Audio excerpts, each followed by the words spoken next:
আচ্ছা, আজকে দেখো আমরা লগারিদম প্লট মেথড যেটা সেই মেথডটা দেখি।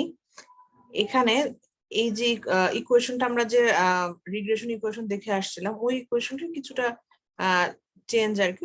ওইটা আমরা যেমন রিগ্রেশনের মাধ্যমে করতেছিলাম, এটা আমরা করব হলো লগ লগ পেপারের মাধ্যমে, লগারিদম প্লট মেথড প্লটিং করে তারপর আমরা ওখান থেকে বের করব। তো best fit linear relationship is obtained for data points lying in high stage range. তার মানে ম্যাক্সিমাম ডাটা এখানে আমরা যেগুলা পাবো সেগুলো হলো হাই স্টেজ, মানে এলিভেশন যেখানে বেশি সেখানে আমরা ম্যাক্সিমাম ডাটাটা পাবো। আচ্ছা, এরপরে এখানে বলা আছে যে এই যে কোফিশিয়েন্ট আমরা বিটা যে বের করে আসছিলাম, সেটা আমরা এখানে লিস্ট স্কোয়ার মেথডে রিগ্রেশন করে এক্স ওয়াই এর মাধ্যমে আমরা বের করব। তো এখানে মেইনলি আমাদের এই ফর্মুলা গুলো লাগবে। ওই যে ফর্মুলা গুলো শিখে আসছিলাম, আমরা একটা ম্যাথ করে আসলাম, সেটারই এখন কিছু মডিফিকেশন করে আমরা এই ফর্মুলা গুলো আসছে। তো এখানে এক্স এর ফর্মুলা দেখো, X equal to alpha Y plus C, এটা X equal to log G minus A, এটাকে রিপ্রেজেন্ট করতেছে। আলফা একটা কোফিশিয়েন্ট, আলফা মানে এর আগে ছিল বিটা, এখন হলো আলফা। ফর্মুলা কি? বিটা আলফার N summation of X Y minus summation of X summation of Y, N divide by summation of Y square minus summation of Y whole square. আচ্ছা, এরপরে দেখো সি এর ফর্মুলাটা, সি ও একটা কোফিশিয়েন্ট, সি হলো summation of X minus alpha summation of Y divide by N. এই formula গুলো দিয়ে আমরা ইকুয়েশনটা করব। তো এক্সাম্পল 4.7টা দেখো, for the stage discharge data for of example 4.4, এর আগের যে ম্যাথটা সেই ম্যাথের ডাটা গুলাই আছে। এখানে একটা রিগ্রেশন ইকুয়েশন ইউজ করে estimation of stage for a known value of discharge, এই নোন ভ্যালুটা কত? 7.5 মিটার। এটার জন্য আমাদের বের করতে বলছে জিরো ডিসচার্জ, করেসপন্ডিং জিরো ডিসচার্জের জন্য determine stage for discharge 3500 metre cube per second. তো ডাটা আগের মতোই সেম। এখন আগের যে ম্যাথটা আমরা করে আসছিলাম, দেখো আগের ম্যাথটাতে একটু যাই, 4.4। আচ্ছা, এই 4.4 এই ম্যাথটা আমরা 4.4, এই যে এক্সাম্পল 4.4, এখানে ডাটাগুলো দেওয়া আছে, এখানে ডাটাগুলো দেওয়া আছে। তো এই ডাটাগুলা দাঁড়াও তো,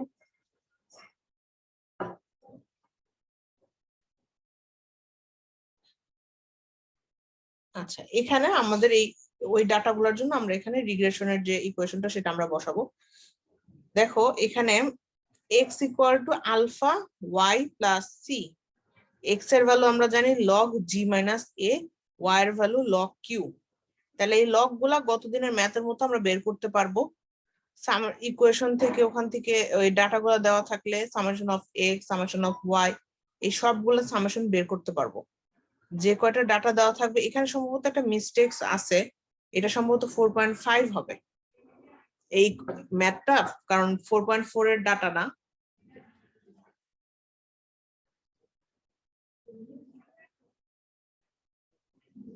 এখানেও হ্যাঁ 4.5 এর হবে, এখানে এটা একটু ভুল আছে, তোমরা এই জিনিসটা ঠিক করে নিও। 4.5 এর যে ম্যাথটা ছিল সেই ম্যাথের মতো আমরা এখান থেকে করব, ম্যাথের থেকে ডাটাটা নিছি। তো ওই ম্যাথেই কিন্তু আমরা বের করে আসছিলাম, তোমাদের একটা টেবিল আমি ফর্ম করা শিখাইছিলাম, সেখানে summation of X summation of Y কিভাবে বের করবা, টেবিলটা মনে আছে সবার? জি মিস। হ্যাঁ, ওই টেবিলটা আমরা এখানেও ফর্ম করব, এখানে করা নাই কিন্তু তোমাদের এখানেও ফর্ম করতে হবে। এখানে আমরা টেবিলটা ফর্ম করব, টেবিলটা ফর্ম করে দেন ওখান থেকে summation of X summation of Y, এই ডাটাগুলো তো আমরা সব পাবোই। আচ্ছা জি মিস।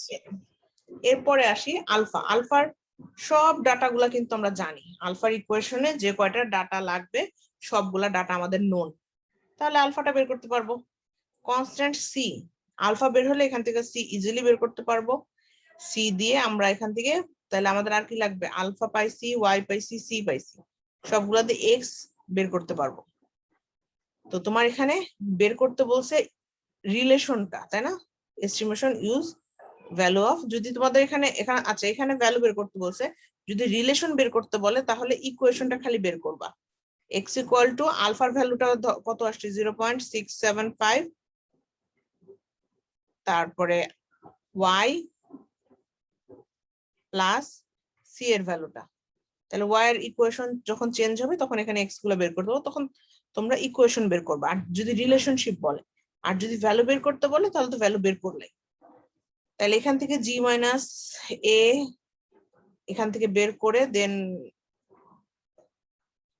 এই যে y equal to sorry x equal to log g minus a, তাহলে এখানে বসাইছে তোমার লগ, তাহলে এই ইকুয়েশনটা দাঁড়াচ্ছে log g minus a equal to alpha, y এর পরিবর্তে লিখতেছি লগ q প্লাস c।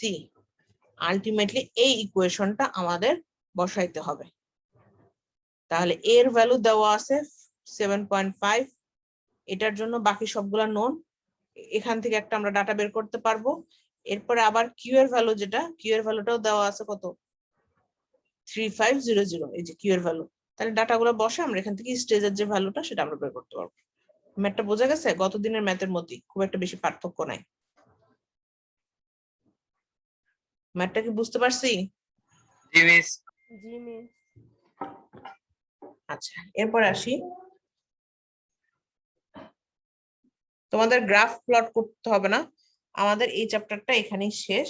এরপর আমরা নেক্সট চ্যাপ্টারে যাই, রাউটিংটা, হাইড্রোলজিক রাউটিং।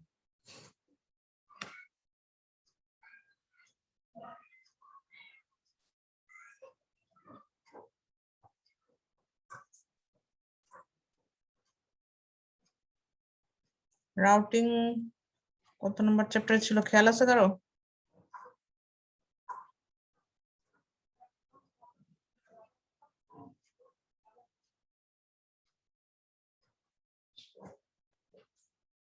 আচ্ছা ফ্লাড রাউটিং তোমাদের বইয়ে আছে আবার, যে তোমাদের ফ্লাড রাউটিং, কিন্তু তোমাদের যে আমি লেকচার প্ল্যান দিয়েছিলাম ওখানে লেখা আছে দেখবা যে হাইড্রোগ্রাফিক বা হাইড্রোলজিক রাউটিং, তো একই কথা, কোনো সমস্যা নেই।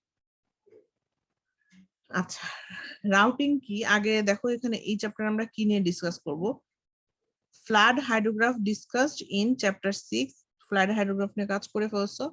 দ্য স্টেজ ডিসচার্জ রিলেশনশিপ, এখানে মোটামুটি আমাদের ফ্লাডের যে ওয়েভ, সেই ফ্লাডের ওয়েভটা নিয়ে আমরা কথাবার্তা বলবো। তো প্রথমে আসি রাউটিংটা কি সেটা একটু দেখি। ফ্লাড রাউটিং এখানে ডেফিনেশন আছে, flood routing is the technique of determining the flood hydrograph at a section of a river by utilizing the data of flood flow at one or more upstream section. তো এতক্ষণ ধরে যখন চ্যাপ্টারগুলো আমরা করে আসলাম, আমরা কিন্তু একটা সেগমেন্ট নিয়ে কাজ করতেছিলাম বা পিক কন্ডিশনের জন্য কাজ করতেছিলাম। এখন ফ্লাড রাউটিং এ যেটা করা হচ্ছে সেটা হলো ফ্লাড হাইড্রোগ্রাফ চ্যাপ্টার 6 এ যেটা পড়ে আসছো, সেই ফ্লাড হাইড্রোগ্রাফের জন্য যে ডাটাগুলো তোমাদের কোশ্চেনে গিভেন থাকতো বা যে ডাটাগুলো প্রোভাইড করা হতো, এই ডাটাগুলো তো কোনো ভাবে কালেক্ট করা হয়েছে, তাই না? ডাটাগুলো অবশ্যই কালেক্ট করা হয়েছে বা মেজার করা হয়েছে। তো এই যে ডাটা কালেকশনের যে টেকনিকটা, ফ্লাডের প্রত্যেকটা ফ্লাডের সময় প্রত্যেকটা ক্যাচমেন্টে বা ছোট ছোট সেকশন করে এই যে ডাটা কালেকশনের যে প্রসেসটা, সেটা কি বলতেছি যে ফ্লাড রাউটিং। ফ্লাড হাইড্রোগ্রাফ করতে সোজা কথা, ফ্লাড হাইড্রোগ্রাফ করতে যে ডাটাগুলো আমাদের প্রয়োজন হয়, সেই ডাটাগুলা আমরা যে প্রসেসে কালেক্ট করতেছি সেটাকে বলতেছি আমরা ফ্লাড রাউটিং। ফ্লাড রাউটিংটা কি বোঝা গেছে? জি মিস।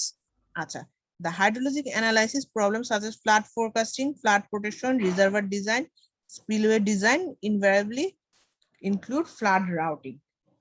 ফ্লাড রাউটিং এর মধ্যে যে শুধু ফ্লাডের যে ফ্লাড ফ্লো এটার ডাটা তা না, এখানে আরো কিছু ডাটা আছে,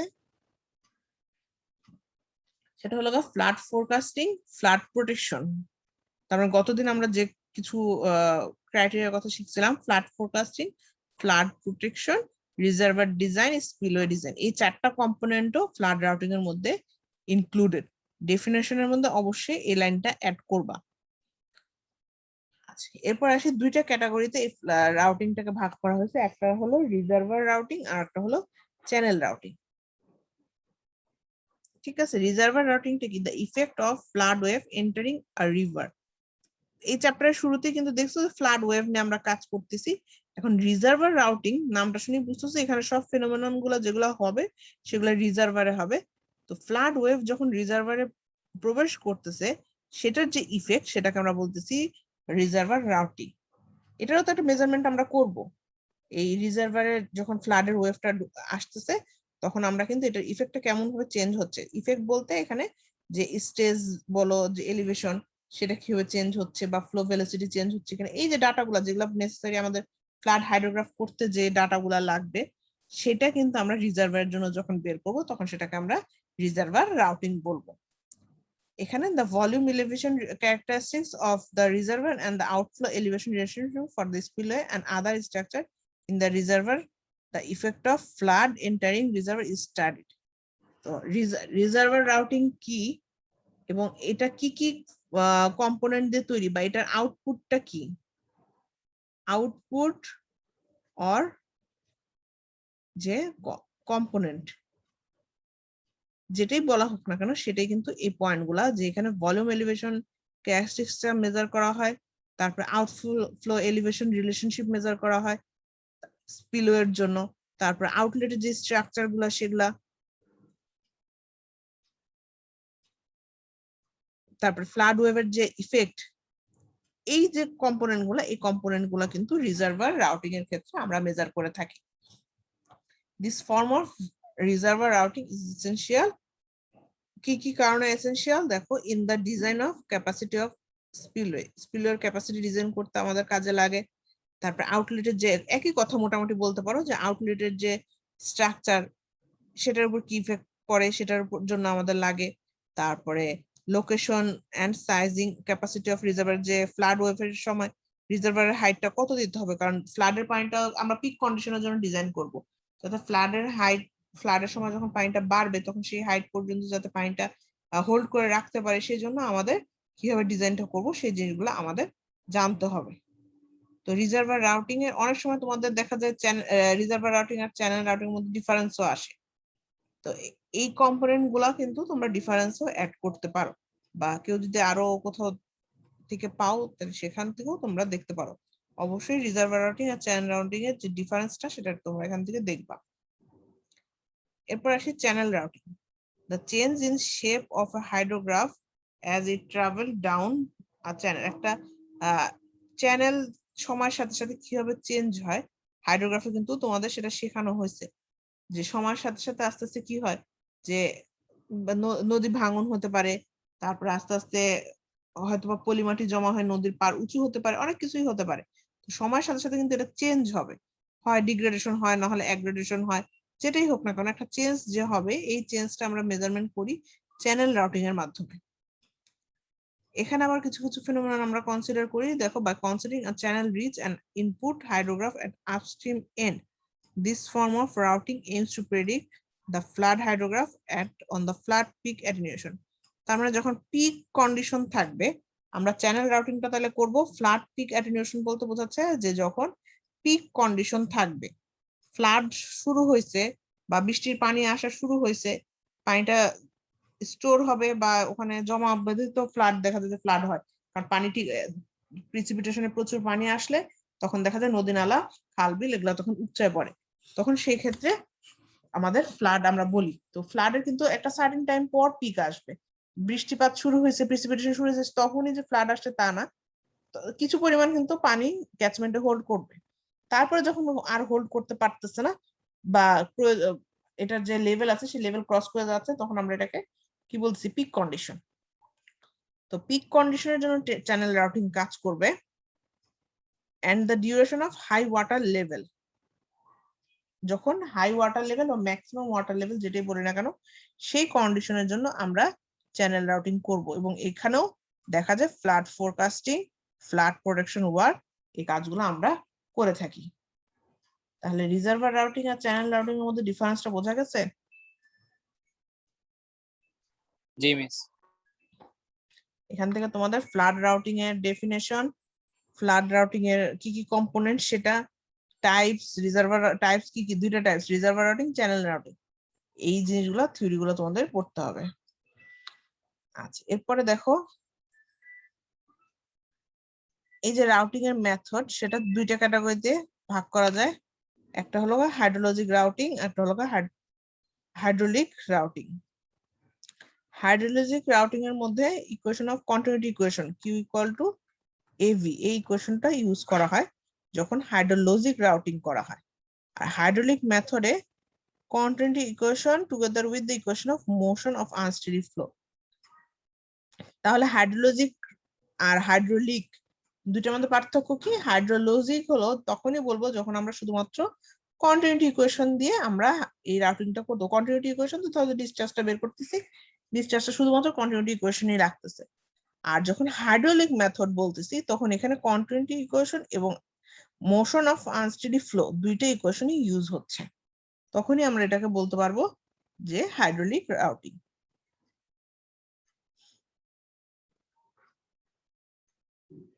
আচ্ছা, এরপর আসি কিছু বেসিক্স ইকুয়েশন আছে। The passage of flood hydrograph through reservoir or channel is an unsteady flow. অবশ্যই এটা ফ্লাডের সময় যখন ফ্লাডের কথা যখন বলতেছি তখন অবশ্যই সময়ের সাথে সাথে এই ফ্লাডের যে ভেলোসিটি সেটা কিন্তু আস্তে আস্তে চেঞ্জ হবে। তো এটা কিন্তু আমরা স্টেডি ফ্লো বা আনস্টেডি ফ্লো বলি। তো ফ্লাডের সময় অবশ্যই আনস্টেডি ফ্লো হবে, ফ্লাডের সময় ফ্লোটা কখনোই স্টেডি হওয়া পসিবল না, কারণ এটা পিক কন্ডিশনের জন্য দেখা যাবে কন্টিনিউয়াস প্রিসিপিটেশন আসতেছে, ওখানে অনেক বেশি হবে। তো এখানে আমরা কন্টিনিউটি ইকুয়েশনটা ইউজ করে হাইড্রোলজিক রাউটিংটা করব। করার পর ইনফ্লো এবং আউটফ্লোর মধ্যে আমরা যে চেঞ্জটা সেটা আমরা বের করতে পারি I minus Q DS by DT এটা করে। দেন সময়ের সাথে সাথে কতটুকু চেঞ্জ, এখানে একটা ইকুয়েশন আসলে ডেরাইভেশন করা, সময়ের সাথে সাথে কতটুকু চেঞ্জ সেটা আমরা এই ডেল টি দিয়ে এখানে ইনক্লুড করে এই চেঞ্জ ইন স্টোরেজটা বের করতে পারবো। তারপরে দেখো যে দুইটা, আমরা তো এখানে বলছিলাম যে একটা ক্যাচমেন্টকে আমরা ছোট ছোট সেগমেন্টে ভাগ করব। তো সেগমেন্টে ভাগ করলে এই সেগমেন্টের জন্য এটা 1 এটা 2, আবার এই সেগমেন্টের জন্য এটা 1 এটা 2। তো এইটার জন্য আমরা I1 I2 divide by 2 del টি, দুইটা ক্যাচমেন্টের ইনফ্লো এবং আউটফ্লোর মধ্যে এটা রেশিও করা হচ্ছে minus Q1 Q2 divide by 2 del T S2 minus S1। তার মানে দুইটা পয়েন্টের জন্য আমরা এভাবে বের করতে পারবো। আচ্ছা, এরপরে কন্টিনিউটি ইকুয়েশনটাকে ডিফারেন্সিয়াল ফর্মে আনলে এটা জানা, এখানে del Q by del X plus T del Y by del T এই ইকুয়েশনটা ফর্ম করতেছে। আর ইকুয়েশন অফ মোশন কি? ইকুয়েশন অফ মোশন এটা মোমেন্টাম ইকুয়েশন থেকে আমরা ডিরাইভ করি del Y by del X plus V by G del V by del X plus 1 by G. এই ইকুয়েশনটা মনে রাখতে হবে অবশ্যই। এটা হলো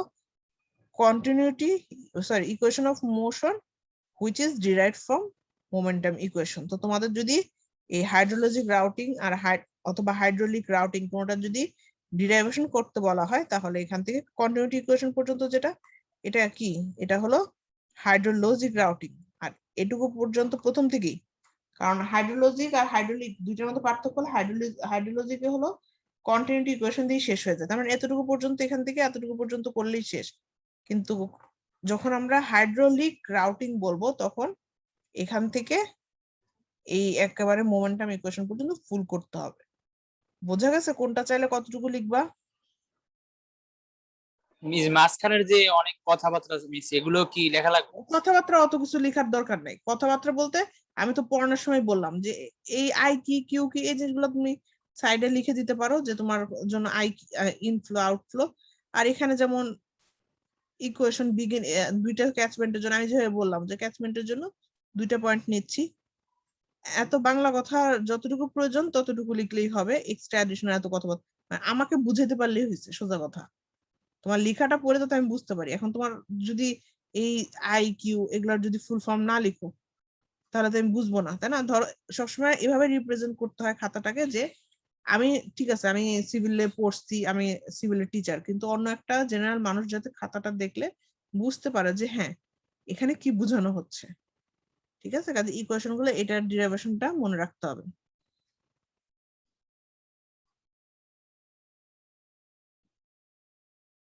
আচ্ছা, এরপর আসি হাইড্রোলজিক স্টোরেজ রাউটিং, লেভেল পুল রাউটিং। এই কন্ডিশনটার জন্য যখন ফ্লাডটা জাস্ট রিজার্ভারে এন্ট্রি করছে, মানে একদম ইনিশিয়াল টাইমের কথা বলতেছি, সেই সময়ের জন্য আউটফ্লোর ফাংশন রিজার্ভার হলো এইচ। আউটফ্লোটাকে আমরা Q equal to Q H দিয়ে আমরা ডিনোট করি। The storage in the reservoir is a function of the reservoir elevation. সেই ক্ষেত্রে S equal to SH. Further, due to the passage of the flood wave through reservoir, the water level in the reservoir changes with time. স্বাভাবিক ফ্লাডের যখন wave আস্তে আস্তে আসবে, তখন সময়ের সাথে সাথে এই রিজার্ভারের যে স্টেজটা সেটা আস্তে আস্তে চেঞ্জ হবে। এই গ্রাফে এটা দেখতে পাচ্ছ যে যদি আইটি ইনফ্লো এবং সময়ের সাথে সাথে আস্তে আস্তে কি হবে, পানি প্রথমে আসবে অনেক বেশি, ঠিক আছে, আস্তে আস্তে সবসময় তো বৃষ্টি হবে না, এটা সার্টেন টাইম বৃষ্টি হওয়ার পর কিন্তু এটা বন্ধ হয়ে যাবে, তখন আস্তে আস্তে জিরোতে পরিণত হচ্ছে, সময়ের সাথে সাথে আস্তে আস্তে বৃষ্টিপাতটা বন্ধ হয়ে যাবে। আচ্ছা, সেকেন্ড স্টোরেজ, প্রথমে যে পরিমাণ বৃষ্টি আসবে স্টোরেজ অনেক বেশি থাকবে, আস্তে আস্তে স্টোরেজ কমতে থাকবে। এই গ্রাফগুলো এটাই ডিনোট করতেছে।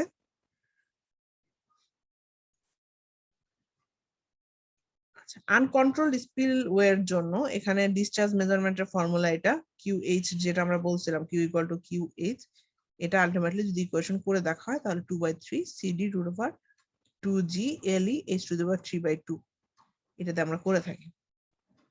আচ্ছা, এরপরে দেখো রিজার্ভার রাউটিং, এইটার মাধ্যমে আমরা কি কি ডাটা বের করতে পারি, সেটা স্টোরেজ ভলিউম ভার্সেস এলিভেশন,